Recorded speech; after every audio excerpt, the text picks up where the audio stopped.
చూసుకుందామా?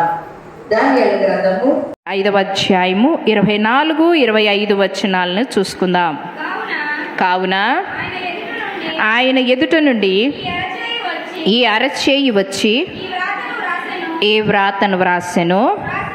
వ్రాసిన శాసనం ఏదనగా మెనే మెనే టెకెల్ ఫార్సిస్. ఈ వాక్య భావం ఏమనగా, మెనే అనగా దేవుడు నీ ప్రభుత్వ విషయములో లెక్క చూచి దానిని ముగించెను. దేవునికి స్తోత్రం. హల్లెలూయా. ప్రార్థన చేసుకుందాం. తలలు వంచినట్లయితే ప్రార్థన చేసుకుందాం. మమ్మల్ని మిక్కిలిగా ప్రేమిస్తున్న మా ప్రియ పరలోకపు తండ్రి, పరిశుద్ధుడానికి స్తోత్రం చెల్లించుకుంటున్నాము నాయన. ఈ పునరుత్థాన దినమందు నీ మందిరావరంలో చేరి నిన్ను స్తుతించి ఆరాధించి గణపరుచుకునే భాగ్యమును మాకిచ్చిన విధానాన్ని బట్టి నీకు స్తోత్రము నా తండ్రి. చదవబడిన లేఖన భాగాన్ని మీరు మాకు విరిచి వడ్డించి మీరు మహిమ పొందుమని నన్ను మరుగుపరచుమని యేసు శక్తి కలిగిన నామమును బట్టి అడిగి పెడుకుంటున్నాము నా తండ్రి. హల్లెలూయా. మన దేవుడు మాట్లాడే దేవుడు, అవునా కదా?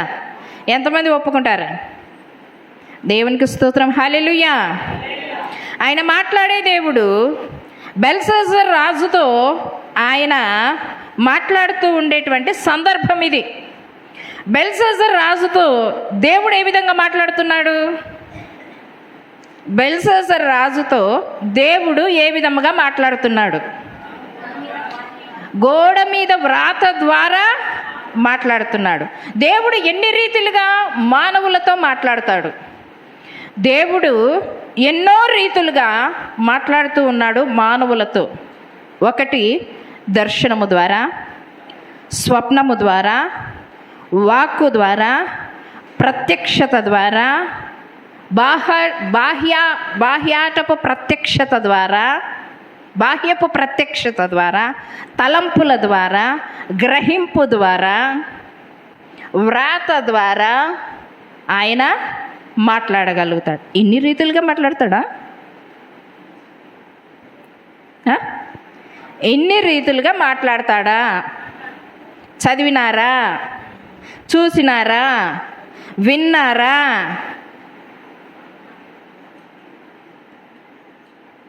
అందరూ తల ఊపారు.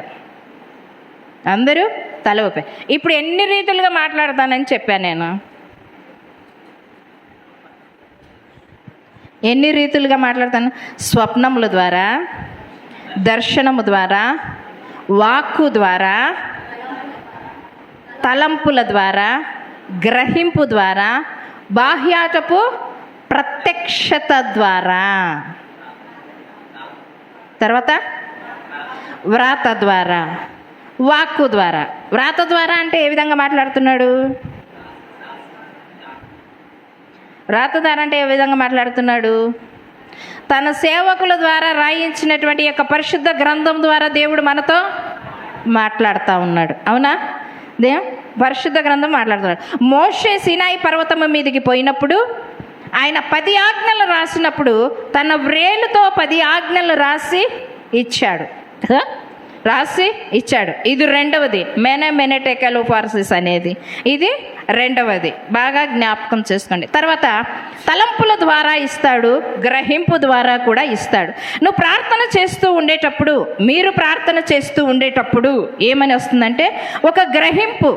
అంటే పలాని వాళ్ళు వస్తారు, పలాని సేవకుడు వస్తాడు, పలాని వాళ్ళు మా ఇంటికి అది తెస్తారు, ఇది తెస్తారు, లేకపోతే పలాని వారు నా కోసము ప్రార్థన చేస్తారు, పలాని వారు నన్ను ఏదో అనుకుంటున్నారు. ఈ విషయాన్ని మనం అనుకుంటూ ఉంటాం.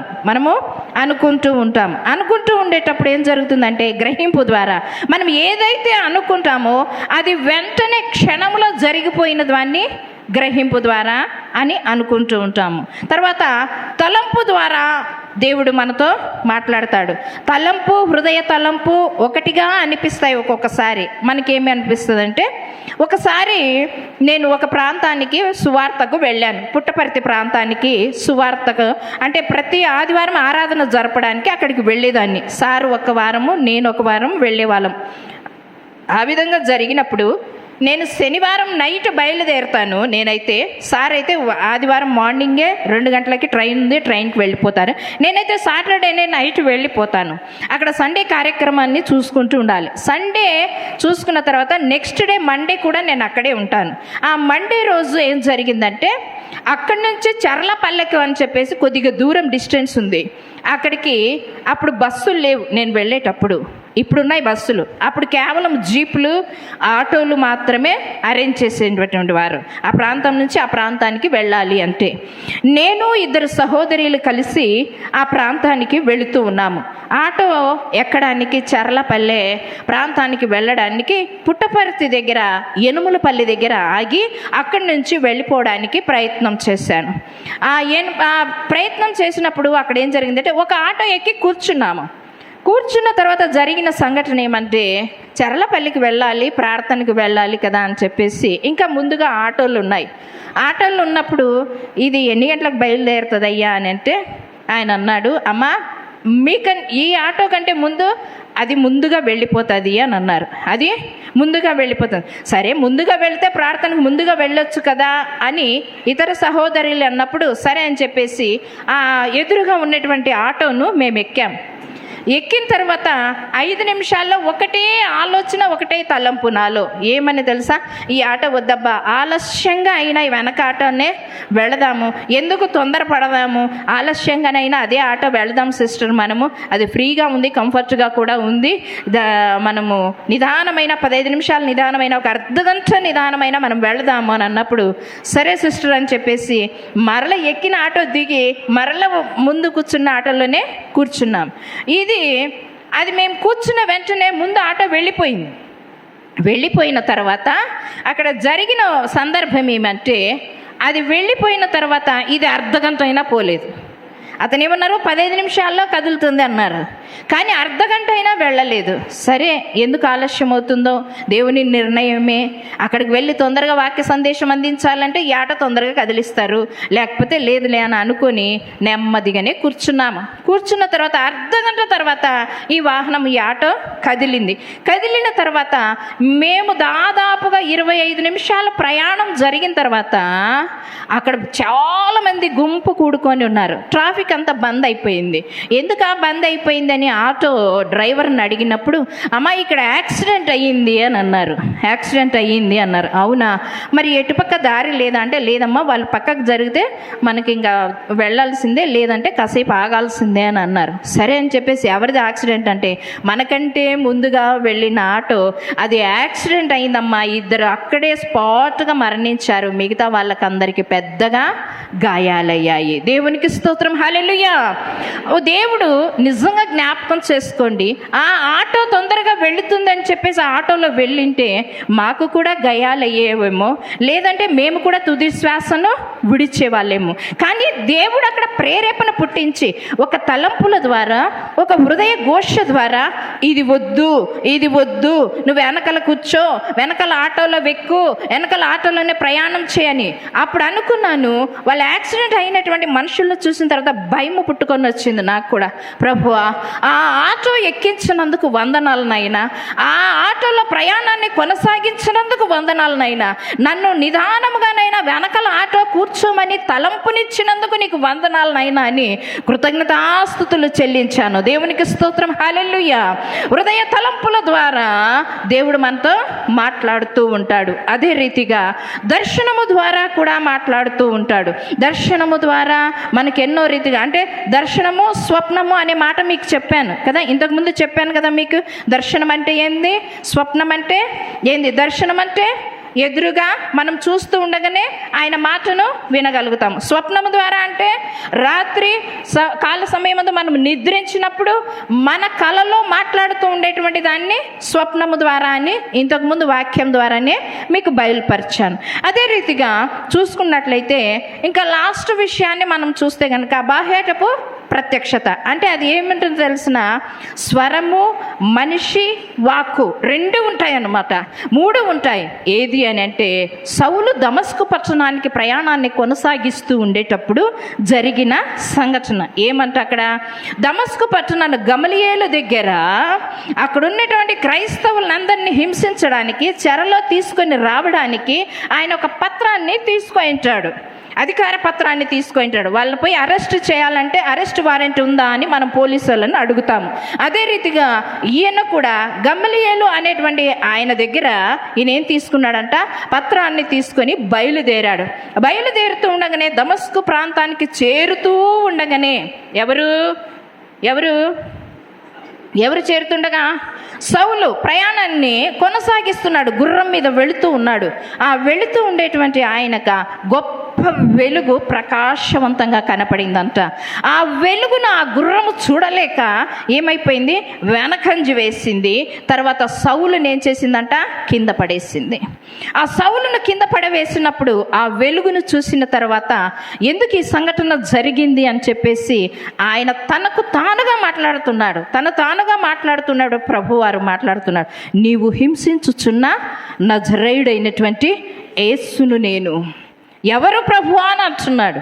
ఆయన నోటి నుంచి ఏమని వస్తుంది, ప్రభువా అని వస్తుంది. ఆయన నోటి నుంచి అంతకుముందు వచ్చే పదం ఏమి తెలుసా, యేసయ్యా. అంతవరకే. పాత నిబంధన కాలము పద్ధతిని, ధర్మశాస్త్రపు చట్టపు పద్ధతిని అవలంబించేవాడు సౌలు. నూతన నిబంధనల్లో నజరేయుడైనటువంటి యేసు వచ్చి సువార్త ప్రకటించాడు. నజరేయుడైనటువంటి యేసు వచ్చి మన కోసము ఆయన సిలువలో బలియాగమయ్యాడు అనే విషయాన్ని ఆయన నమ్మేవాడు కాదు.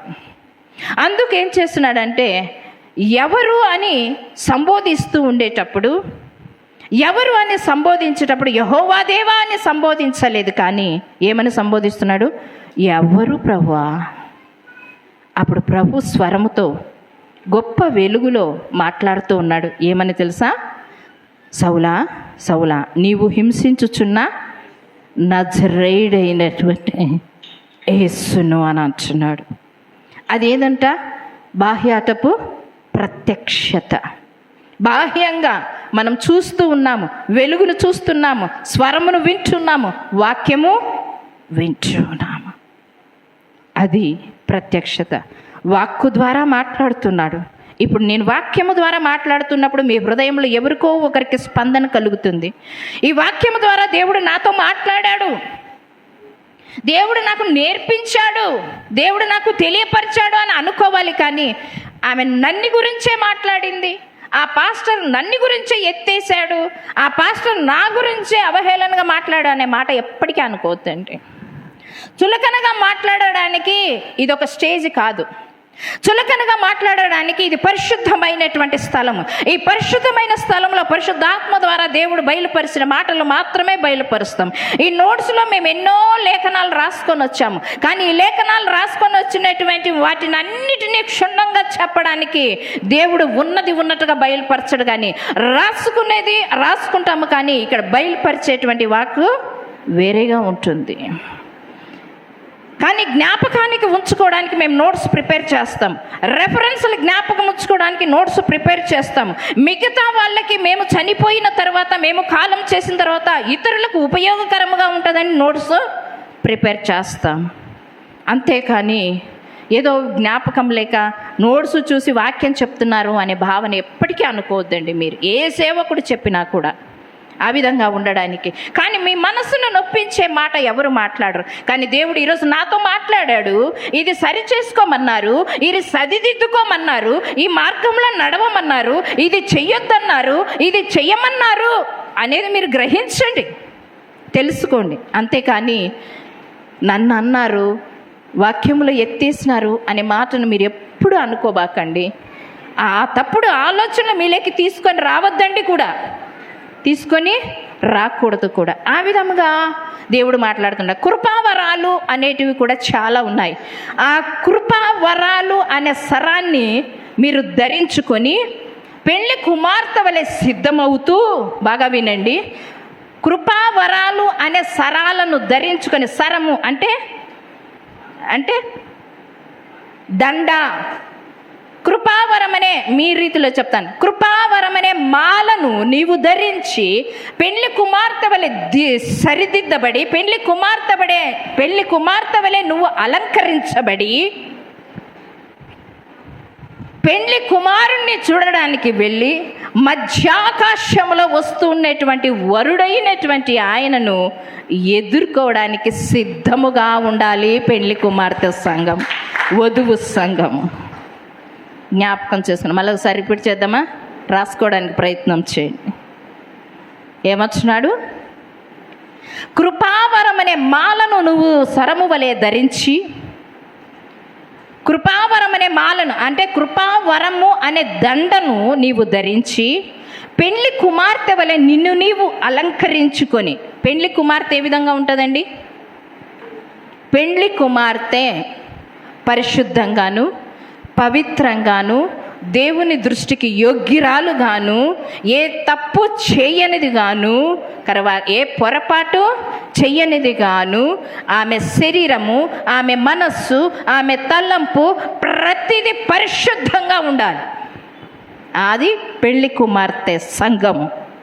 పెళ్లి కుమార్తె కృపావరం అనే సరాన్ని ధరించి పెళ్లి కుమార్తె వలె నిన్ను నీవు అలంకరించుకొని, పెళ్లి కుమారుణ్ణి చూసి మధ్యాకాశానికి నువ్వు పెళ్లి కుమార్తె వలె, వధువు సంఘము వలె వరుణి సంఘాన్ని నువ్వు ఎదుర్కోవాలి. అదే దేవుడు చెప్తూ ఉండేటువంటి విషయాన్ని.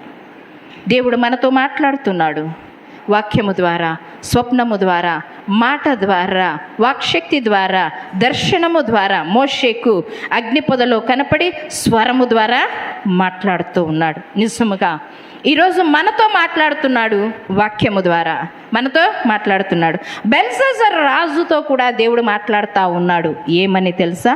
వ్రాతపూర్వకంగా మాట్లాడుతూ ఉన్నాడు. ఏమని మాట్లాడుతున్నాడు? అది కూడా, నీ లెక్క ముగించబడింది, నీ లెక్క ముగించబడింది. ఈరోజు మనం సజీవులుగా ఉన్నామంటే, మందిరావరణలో ఉన్నామంటే, మన లెక్క ఇంకా ముగించలేదు దేవుడు. మన లెక్క ఇంకా ముగించలేదు. నువ్వు సరి చేసుకోవలసినవి ఉన్నాయి, సరిదిద్దుకోవలసినటువంటి ఉన్నాయి, సరి అయిన పాత్రగా మలచబడేటువంటి విధముగా ఉన్నాయి ఇంకా. అందుకే నీ లెక్క దేవుడు ముగించలేదు. నీ లెక్క, నా లెక్క దేవుడు ముగించలేదు. ఇక్కడ బెల్షస్సరు పాపము ఎక్కువైపోయింది, ఆయన దృష్టికి అయోగ్యుడిగా కనపడ్డాడు. ఇంకా నీ జీవితము ఇంతే, పులి స్టాప్, ఇంతకే ముగించేస్తున్నాను అని చెప్పేసి అక్కడ మాట్లాడుతూ ఉన్నాడు. మాట్లాడుతున్నటువంటి మాట, లెక్క చూచి ముగించేటువంటి దేవుడు అని అంటున్నాడు. వ్రాతపూర్వకంగా మాట్లాడుతూ ఉండేటువంటి దేవుడు నిజంగా నీతో నాతో మాట్లాడుతూ ఉన్నాడు ఈరోజు వాక్యము ద్వారా. సపోజ్ నువ్వు దీర్ఘ ప్రార్థనలు చేస్తున్నావు, ఎంతో ప్రార్థన చేస్తున్నావు, వినయముతో, విధేయతతో, ఉపవాసముతో, కన్నీటి ప్రార్థనతో, రోదన ప్రార్థనతో, మోకాళ్ళ ప్రార్థనతో, ఆత్మ మూలుగుల ప్రార్థనతో, కన్నీటి ప్రార్థనతో, ఆత్మ ఆవేదనతో నువ్వు ఎంతగానో నిన్ను నీవు తగ్గించుకొని, గోనె పట్ట కట్టుకొని, బూడిద పోసుకొని నువ్వు ఎక్కడో కూర్చొని ప్రార్థన చేస్తున్నావు. కానీ నీ ప్రార్థనకు జవాబు రాకపోతే నీకెంత వేదనగా ఉంటుంది, నీకెంత బాధగా ఉంటుంది. నువ్వు ఫోన్ చేస్తావు, వేరే వాళ్ళకి ఫోన్ చేస్తావు, రింగ్ అవుతుంది. ఆ రింగ్ అయినప్పుడు అవతల ఉన్నటువంటి వ్యక్తి ఫోన్ ఎత్తి నీతో మాట్లాడకపోతే నీకెంత బాధ ఉంటుంది, నీకెంత వేదన ఉంటుంది. నిజమే, ఒకరోజు తప్పిపోయినటువంటి కుమారుడు తన తప్పు తెలుసుకొని తండ్రి ఇంటికి వచ్చాడు.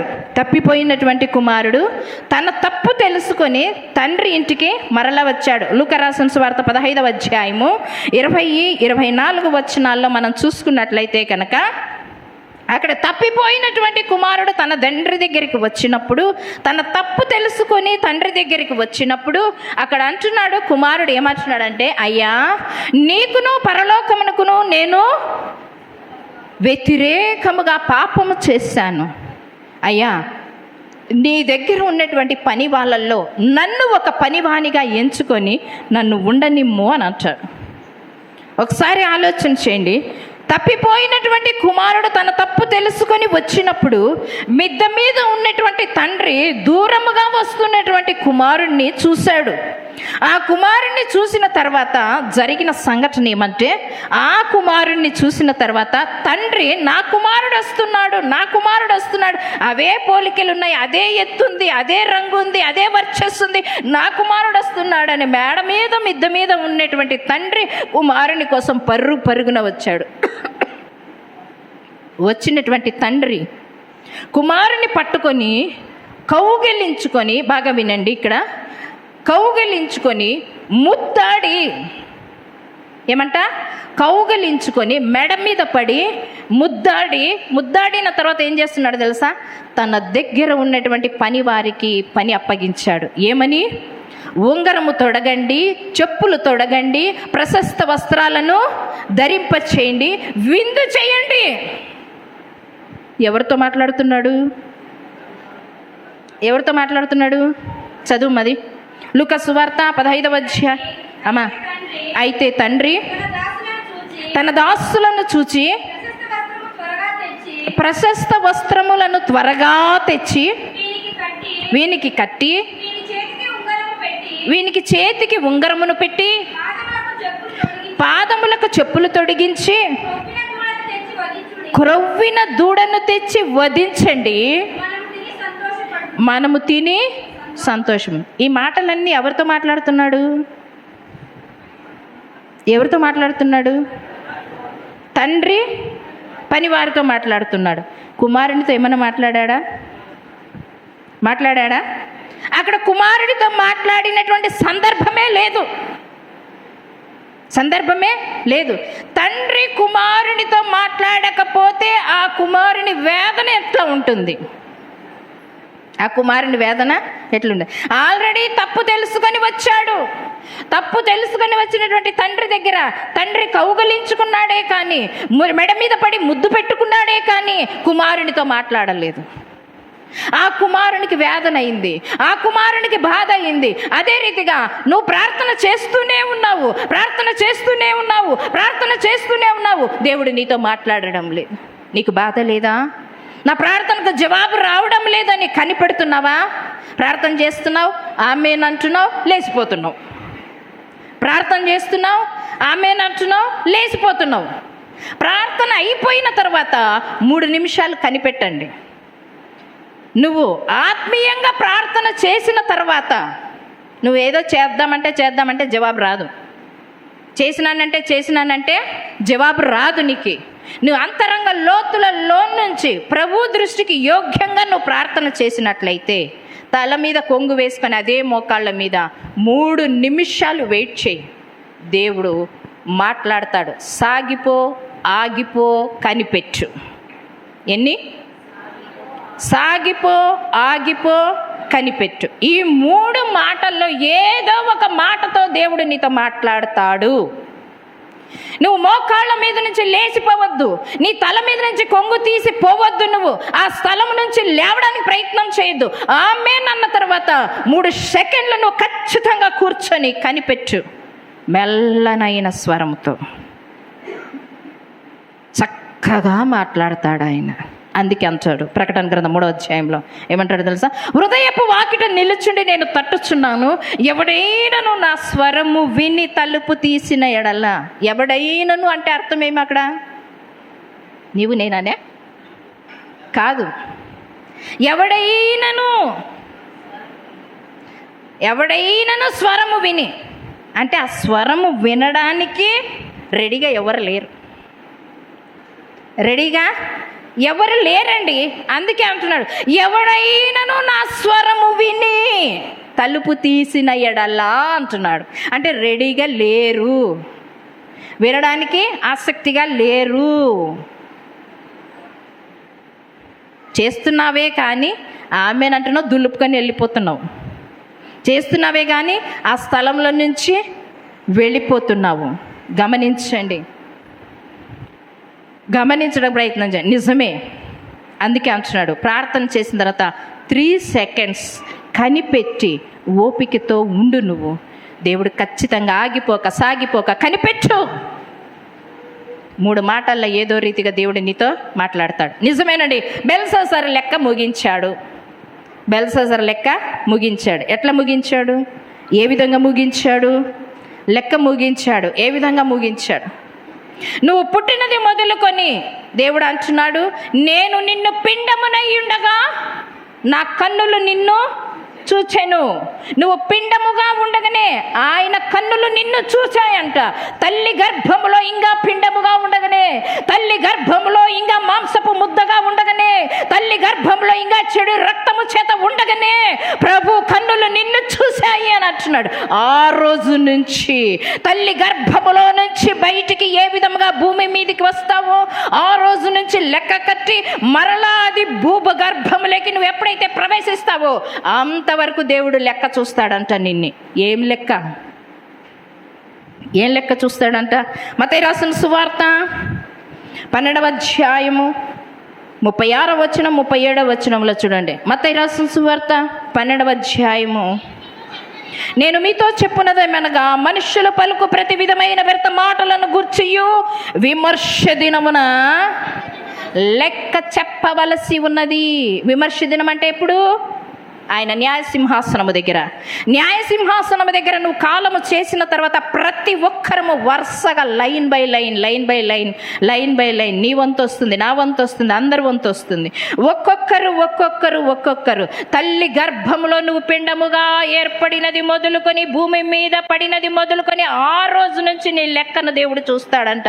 నువ్వు పలుకు ప్రతి విధమైన మాటను, నువ్వు చేసే ప్రతి విధమైనటువంటి పనిని, నువ్వు చేసేటువంటి ప్రతి విధమైన క్రియను, నువ్వు చేసేటువంటి ప్రతి విధమైన భక్తిని, నువ్వు సంపాదించిన ఆస్తి లిస్టులోకి రాదు, నువ్వు మేడలు కట్టిన ఆస్తి లిస్టులోకి రాదు, నీ బంగారు లిస్టులోకి రాదు. కానీ ఏదొస్తుందంట తెలుసా?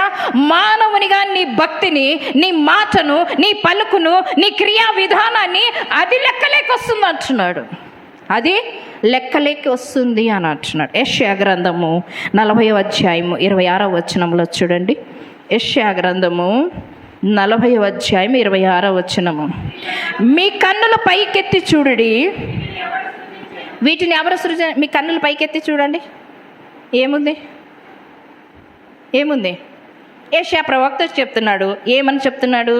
బాగా వినండి. ఆత్మీయ లోతుల్లోకి పోండి. మీరు ఊరికి ఆషామాషికి తీసుకోవద్దండి. ఆత్మీయ లోతుగా వినడానికి కూడా ప్రయత్నం చేయండి. యెషయా ప్రవక్త అంటున్నాడు, మీ కన్నులు పైకెత్తి చూడండి.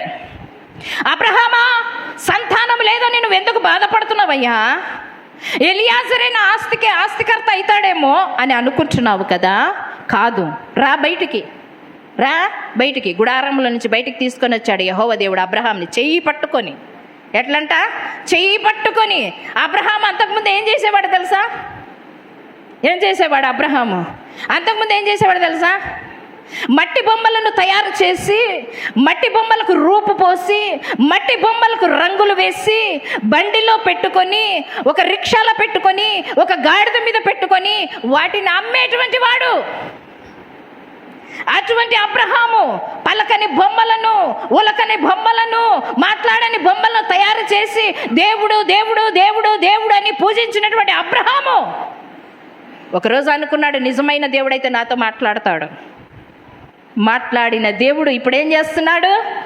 చేయి పట్టి బయటికి తీసుకొని వస్తున్నాడు. యెహోవా దేవుడు చెయ్యి పట్టుకొని తీసుకొని వెళ్ళినటువంటి వ్యక్తి, మొదటి వ్యక్తి ఎవరు తెలుసా? స్వహస్తాలతో నిర్మించబడిన వ్యక్తి ఎవరు తెలుసా? ఆదాము చేయి పట్టి నడిపించాడో లేదో తెలియదు, కానీ అబ్రహామును మాత్రం చేయి పట్టి నడిపించాడు. హానోకు దేవునితో కూడా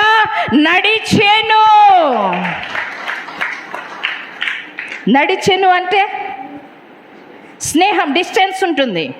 కానీ చేయి పట్టి నడపడం అంటే ఒక తండ్రి తన కుమారుకి నడక నేర్పేటప్పుడు ఏ విధంగా అయితే చేయి పట్టి నడిపిస్తాడో ఆ విధంగా నడిపిస్తున్నాడు యెహోవా దేవుడు అబ్రహాముని. గుడారం నుంచి బయటికి రా అబ్రహాం, ఆకాశం వైపు చూడు.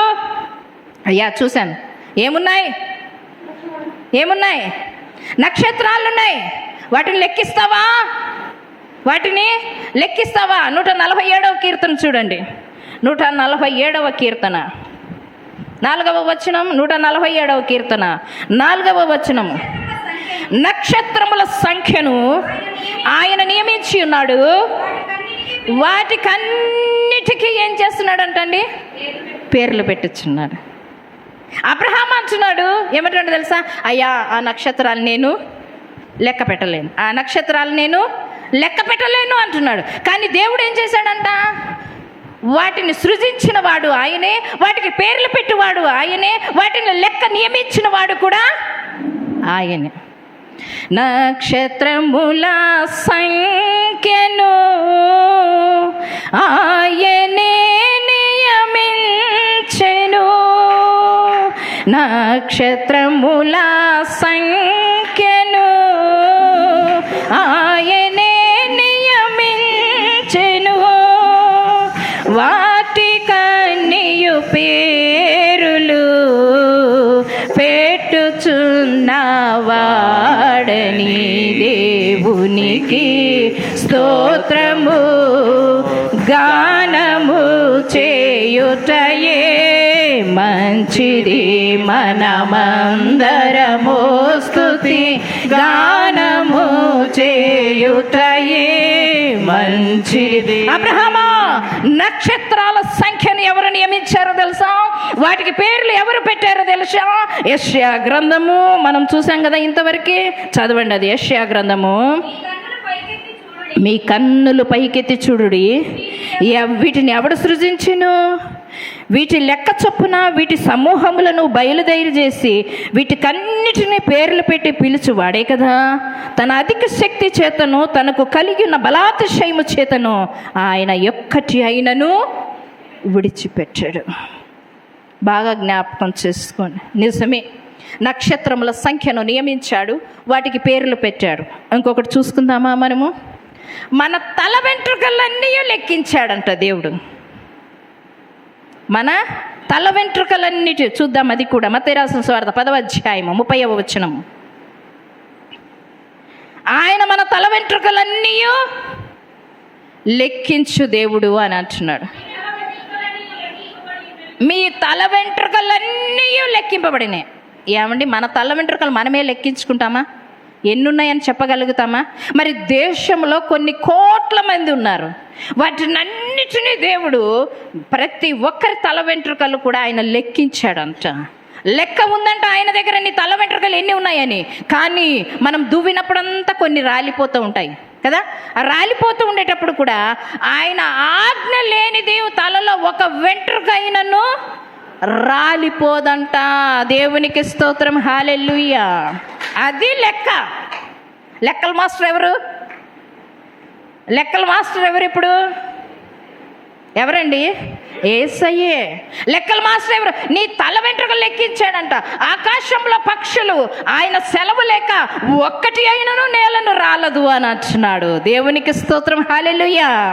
దేవుడు సృష్టిని కలగజేసినప్పుడు 6 రోజుల్లో లెక్కను ముగించాడు. తర్వాత మనం ఆలోచన చేస్తే నోవాహు దినములలో పాపము నిండిపోయినప్పుడు 7 రోజులు టైం ఇచ్చి, 40 రోజులు కాకుండా 7 రోజుల టైం ఇచ్చి లెక్కను ముగించేశాడు. ఐగుప్తు దేశంలో బానిసత్వముగా జీవిస్తూ ఉన్నటువంటి ప్రజలకు 430 సంవత్సరాలు లెక్కను ముగించి వేసేశాడు. తర్వాత మనం ఆలోచన చేస్తే నెబుకద్నెజరు రాజు యొక్క లెక్కను సంవత్సరం సమయం ఇచ్చి లెక్కను ముగించి వేసేశాడు. ఇక్కడ బెల్షస్సరు రాజు పాపం ఎక్కువైపోయి దేవదూషణ ద్వారా, అతిక్రమము చేయడము ద్వారా, మెనే టెకెల్ అనేటువంటి ద్వారా లెక్కను ముగించేశాడు. నిజమే, నువ్వు మాట్లాడుతున్న ప్రతి మాట, ప్రతి క్రియ, ప్రతి పని, ఏది చేసినా ఈ శరీరము ద్వారా చేసింది, అంతరంగం ద్వారా చేసిండేది దేవునికి లెక్క అప్పచెప్పాలి. ఆ రోజు ఉందని, ఆ గడియ ఉందని, ఆ సమయం ఉందని, ఆ దినము ఉందని, ఆ క్షణము ఉందని గుర్తు పెట్టుకొని భయాందోళనతో బ్రతకడానికి మీరు ప్రయత్నం చేయండి. దేవుడు ఇదే చెప్తూ ఉన్నాడు. తర్వాత రెండవది, వచ్చే ఆదివారము మనము చూసినట్లయితే కనుక ఆయన నిన్ను త్రాచులో తూచగా, ఒకటి లెక్క ముగించాడు, తర్వాత ఏం చేస్తాడంట? త్రాచులో తూస్తాడంట. ఆ త్రాచులో తూచే విధానాన్ని రేపు ఆదివారం మనం నేర్చుకోవడానికి ప్రయత్నం చేద్దాం. దేవుడి కొద్ది మాటలు దీవించి ఆశీర్వదించును కాక.